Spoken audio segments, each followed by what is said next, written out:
అనకాపల్లి నడిబొడ్డున పట్టణంలో 100 కోట్ల విలువైన ఈ భూమిని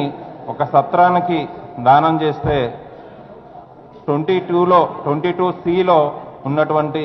ఈ దేవాదాయ శాఖకు సంబంధించిన భూమిని కొంతమంది అక్రమాలు చేసి ఆక్రమించడానికి ప్రయత్నిస్తుంటే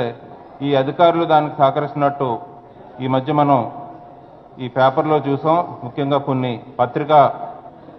పత్రికల్లో చూసినటువంటి ఘటన చూస్తుంటే ఈ ప్రభుత్వ ఆస్తులను కాపాడాల్సిన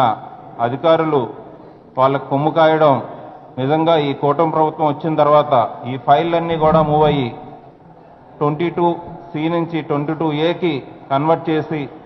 ఈ భూములన్నింటినీ కూటమి తాలూకా అక్రమాలు చేసేటువంటి వ్యక్తులు కట్టబెట్టడానికి ప్రయత్నిస్తున్నటువంటి ఈ అధికారులపైన చర్య తీసుకోవాలని మా వైఎస్ఆర్ కాంగ్రెస్ పార్టీ అనకాపల్లి జిల్లా అధ్యక్షులు అమర్నాథ్ గారు, అదేవిధంగా సీనియర్ నాయకులు ధర్మశ్రీ గారి ఆధ్వర్యంలో వైఎస్ఆర్ కాంగ్రెస్ పార్టీ ఎప్పుడు కూడా ప్రజలకి అదేవిధంగా ప్రభుత్వ ఆస్తులు పోకుండా కాపాడడానికి పోరాడుతుందని గుర్తు చేస్తూ తప్పకుండా ఈ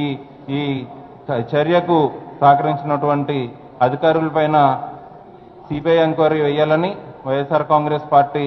ఏ విధమైన డైరెక్షన్ ఇస్తుందో ఈ డైరెక్షన్లో సిబిఐ ఎంక్వైరీ చేసి అదేవిధంగా ప్రజల తరఫున పార్టీ పోరాడుతుందని తెలియజేస్తూ రానున్న రోజుల్లో మా పార్టీ అధ్యక్షులు ఏదైతే